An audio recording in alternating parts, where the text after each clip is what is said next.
Le premier mode d'existence de Ka Folo, c'est l'existence d'une présence muette et localisée dans son petit village miniature dans la forêt. Et le deuxième est celui d'un être parlant mais dissimulé. Dans ce cas, sa voix aiguë est contrefaite par un orateur masculin qui se cache le mirliton à la bouche dans le petit village de la forêt ou sous le masque quand elle sort aux funérailles. Dans ce cas, elle est un être qui parle comme un homme tout en étant dérobé à la vue comme les êtres invisibles. Enfin, son troisième mode d'existence, c'est celui d'une instance juridique qui siège en assemblée plénière du Xinjiang. Je vais m'expliquer là-dessus tout à l'heure. Disons maintenant que les initiés assis au bas sacré s'expriment au nom de Ka Folo, qui n'y est présente que par référence à sa parole qu'il délibère et qui sanctionne. Ka Fo-jiu, Ka Folo dit, c'est le préambule obligatoire de tout message émis par les membres du Xinjiang. Ka Folo est rentré, comme je disais tout à l'heure, c'est la phrase par laquelle on clôt les débats comme si elle était là en personne. J'espère que c'est compréhensible. La séance est levée, la décision est prise. Quand on dit ça, comme dans mon affaire d'amende. Alors, l'épisode inaugural et central du Poro, du Tiologo, qui se répète tous les 7 ans, est une superbe pièce de théâtre nocturne. Elle a lieu en présence de centaines d'initiés du voisinage, couchés autour du petit village d'où provient la voix aiguë de la mer de Ka Folo. Et cette pièce nocturne qui dure toute une nuit est divisée en 2 actes. Le premier pourrait s'appeler les souffrances d'une mère immortelle qui accouche. Caché au fond de son petit village, Ka Folo commence par appeler nominalement ses enfants, par gémir, par pousser des cris aigus, par demander aux présents, dans un ordre strictement déterminé, s'ils ont consulté les devins au sujet de son accouchement imminent. Ses enfants, jeunes et vieux, la rassurent, mais aussi la font souvent marcher dans un style ironique que l'on retrouve dans tout dialogue rituel avec Ka Folo. D'où vient sa grossesse, pourquoi elle n'a pas consulté les docteurs, qui est son mari, etc. Ces répliques, tout aussi humoristiques, soulignent invariablement son intelligence rusée et sa place souveraine dans cette mise en scène rituelle dont personne n'est dupe, cette mise en scène rituelle de son accouchement. Cette comédie rituelle que tout le monde connaît dans le pays Nafara tourne au drame. Le second acte débute quand la voix frêle et craintive de ce qu'on appelle le rat qui accouche se fait entendre au dehors. Alors, j'ai une voix basse, je ne peux difficilement imiter ce qui est dit. Enfin, c'est quelque chose comme Kai, Kai, Yinambodjo, Yukanna. Kai, Kai, Yinambodjo, Yukanna. Gens du village, accueillez un étranger et donnez-lui du feu. C'est la traduction. Tous les feux sont éteints, toutes les voix se taisent. Les néophytes arrivent sous la conduite d'un aîné qu'on appelle le rat qui accouche. Ka Folo fait d'abord la sourde oreille, c'est toujours plein d'ironie. Tout ce qui est dans le Poro, c'est plein d'ironie et de jeu aussi. Donc elle fait d'abord la sourde oreille, puis elle finit par engager un dialogue avec son porte-parole qui se tient à la porte de son petit village. Qu'est-ce que c'est que ce bruit qui me dérange? Ce sont peut-être des sorciers. Et qu'est-ce qu'il dit? Il dit qu'il est un étranger, qu'une grande pluie l'a frappé, qu'il vient de loin, qu'il demande du feu. Un étranger. Est-ce qu'il a entendu des coups de pilon dans mon petit village? Et est-ce qu'il a entendu le cri d'un coq, le bêlement d'un mouton, etc. A-t-il vu des gens cultivés derrière mon village? Sous-entendu, non. Je suis seul dans mon village et je ne veux pas d'étrangers. Bref, au bout de quelque temps, la mère génitrice souffrante se métamorphose en chef de village, hautain et inhospitalier, qui renvoie sans ménagement et par toutes sortes de moyens ces étrangers qui viennent la déranger. C'est ça l'idée de base. Mais puisqu'ils insistent, elle finit par les mettre, comme elle dit, à ses travaux champêtres, qu'ils apprennent en serrant les dents ce que c'est attacher son village, par exemple courir autour des petits villages sous de violents jets d'eau et de cailloux, ou cultiver ses champs, boire une décoction qui les fait vomir, et ainsi de suite. Les épreuves initiatiques, c'est cela, nombreuses et douloureuses, sont administrées par la promotion sortante sur l'ordre impérieux de leur chef-mère dissimulé, qui passe le reste de son temps à raconter ses aventures célestes ou terrestres et l'origine de certaines institutions Nafara, à commencer bien sûr par le Kekurubu, le système de visite.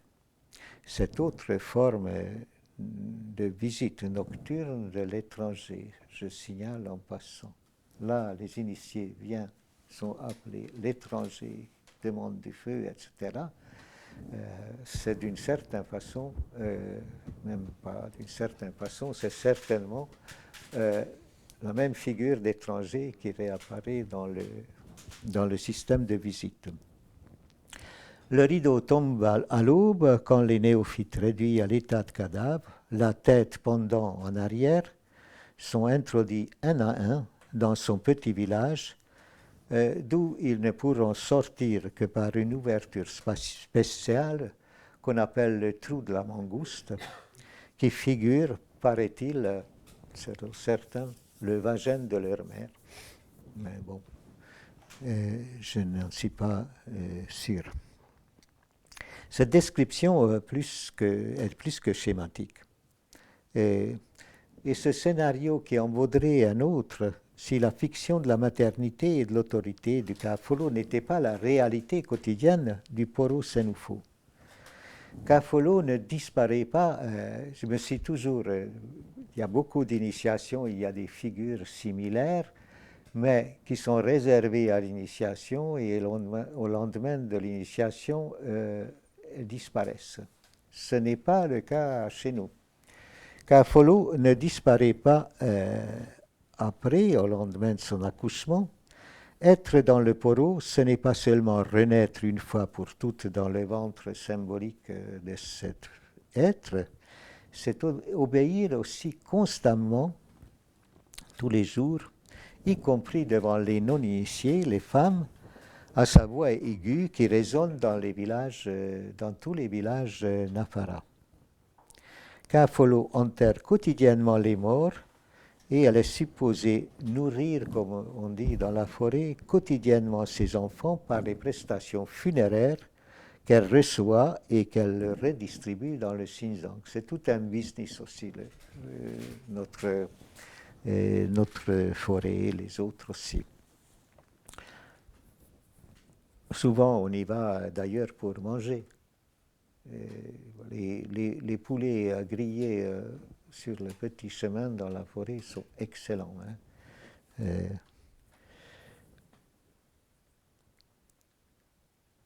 Alors, En somme, les fonctions funéraires de Ka-Folo lui confèrent une très forte présence et une étonnante permanence parmi les êtres que j'appelle les êtres initiatiques. Alors, voici le moment que j'évoque rapidement un essai d'anthropologie religieuse où j'ai cherché à définir le statut religieux de ce genre de persona rituelle que l'on rencontre non seulement dans plusieurs poros de l'Afrique de l'Ouest, le poro Sénoufo n'est pas le seul, mais aussi dans beaucoup d'autres systèmes initiatiques du monde.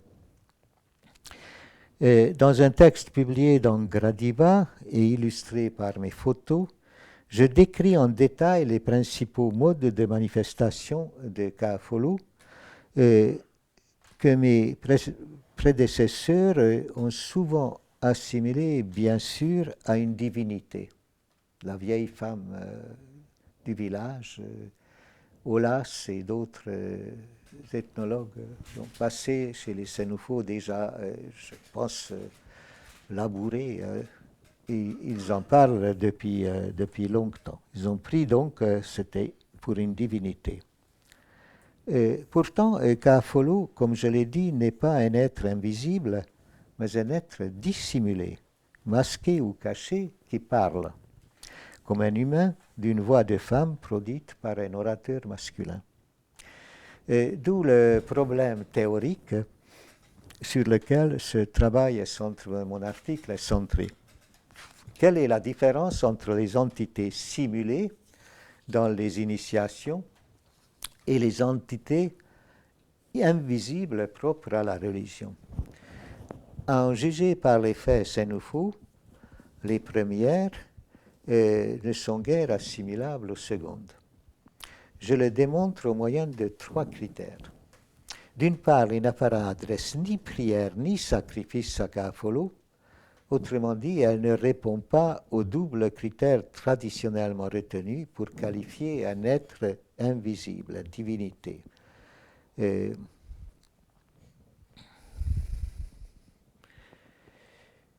D'autre part, Ka-Folo n'est pas atteignable par la divination.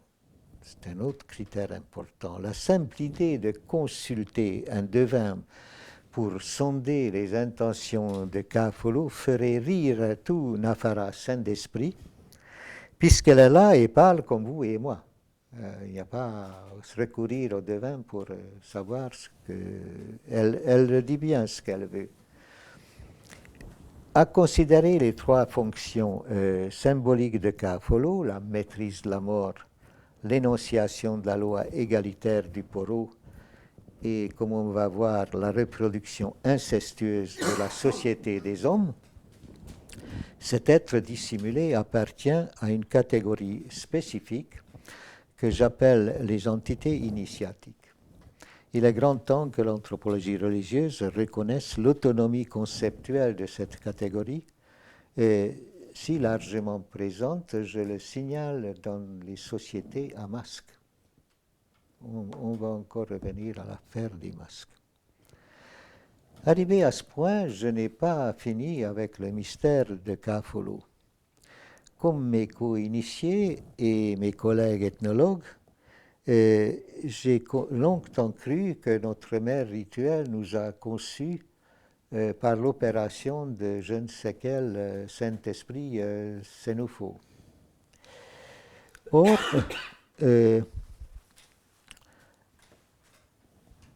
c'est qu'on ne peut pas à la fois subir et comprendre un rituel enveloppé dans le secret et le silence. Je veux dire par là que du temps où j'étais novice dans le poro, il n'était pas question d'interroger sur des affaires aussi délicates mes aînés. J'ai dû attendre la naissance de nos cadets, 7 ans, pour apprendre enfin qui nous a engendrés. Voilà la question. Une semaine après la nuit évoquée, au lever du soleil, le rite suivant est fait dans la forêt. Notre chef de l'eau, disons notre modérateur, creuse un trou dans un des murs externes de la maison de notre mère rituelle, de Ka-Folo. Il enfonce du piment dans le trou. Puis il ordonne aux néophytes nus de monter sur une fourche en bois et de copuler un à un avec ce trou pimenté. C'est comme ça. Les gestes gênés et maladroits des novices sont commentés dans l'hilarité la plus évidente. Les initiateurs poussent des rires fantastiques. Dans d'autres forêts, ils doivent s'unir avec un bas-relief réaliste d'une jeune femme au sexe poilu. Les poils pubiens, c'est bien l'esprit du Porot, provenant des cheveux rasés des néophytes. C'est un peu... c'est pensé, hein. Le nom de ce rite est Tjalekta, coucher avec la vieille. Alors il n'est pas difficile de deviner de quelle vieille femme il s'agit. Évidemment de Ka-Folo, qui viennent de mettre au monde ses jeunes partenaires sexuels. Bref, j'ai accumulé les preuves.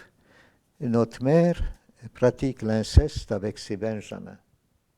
Comme ça. Le produit de cet inceste étant la génération suivante qu'elle mettra au monde au bout de 7 ans. Ce rite a lieu juste après son accouchement. On attend 7 ans qu'elle va accoucher des cadets, des suivants, quoi. Chaque promotion est engendrée de cette sorte par la promotion précédente, qui engendre par inceste la promotion suivante. Le novice est à la fois enfant et partenaire sexuel de Ka-Folo. Nous voici, à mon sens, au cœur du problème du principe de délimitation de la société Sénoufo. Mes hypothèses tiennent en quelques phrases. La reproduction incestueuse est le meilleur, sinon le seul moyen pour réaliser la fermeture biologique d'un groupe animal ou humain. Voici pourquoi elle est un outil symbolique efficace pour penser ou pour réaliser sa clôture sociale, la clôture sociale du groupe. Pour parler comme Lévi-Strauss, l'inceste est bon à penser la délimitation des sociétés humaines. C'est un peu la thèse que je soutiens. Voici une société qui prescrit à tous ses membres masculins la réalisation symbolique de l'inceste, c'est-à-dire de l'acte dont la prohibition est à l'origine même de son existence, l'existence de la société. Sans l'interdit de l'inceste, il n'y aurait ni échange de femmes, ni société humaine. Du moins, c'est ce que nous apprenons dans les universités. L'initiation au Porot est le lieu de la délimitation de toute la société Nafara, parce qu'elle est le moyen obligé de l'engendrement social de tous ses membres masculins, de tous les hommes habilités à échanger des femmes et à exercer l'autorité dans cette société. Qui n'est pas passé par le Porot n'est pas Sénoufo. Le monde des initiés est coextensif à la sphère d'échange et à la société politique Nafara. Tandis que l'effet réel de l'interdit de l'inceste est d'ouvrir les matrilignés Nafara à l'échange, la fonction symbolique de la reproduction incestueuse des hommes est de fermer leur champ de réciprocité, c'est-à-dire définir les limites même de leur société. En d'autres termes, la prescription de l'inceste rituel ferme le champ d'alliance ouvert par la prospection de l'inceste réel. Je ne sais pas si c'est compréhensible. Autrement dit encore, c'est le retour du prohibé qui délimite cette société. Et comme il s'agit d'un rituel, le processus est répétitif. Ce qui est prohibé continuellement pour ouvrir les groupes consanguins Nafara à l'échange est prescrit périodiquement pour redéfinir les limites de leur sphère d'échange, c'est-à-dire de leur société, culture ou ethnie, comme vous voulez. Et je ne suis pas le premier à penser que le retour du prohibé est le corrélat irrépressible, sinon le produit social de la prohibition. Je m'explique. En finale des structures élémentaires de la parenté, Lévi-Strauss évoque l'indestructible nostalgie de l'homme condamné à l'échange pour un monde où l'on pourrait vivre entre soi. Mais pour Lévi-Strauss, le retour du prohibé, de la vie entre soi, est éternellement dénié à l'homme social, comme il l'écrit. Les sociétés le confinent dans les limites de leur représentation compensatoire ou de leur simulation rituelle d'un désordre ou d'un contre-ordre. C'est ce qu'il écrit dans son ouvrage. Bref, pour lui, le retour du prohibé relève d'un imaginaire négatif. Il n'y croit pas.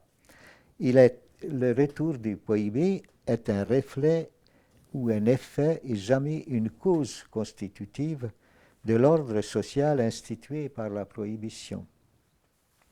Alors, comme on vient de le voir, les faits Nafara contredisent nettement cette conception.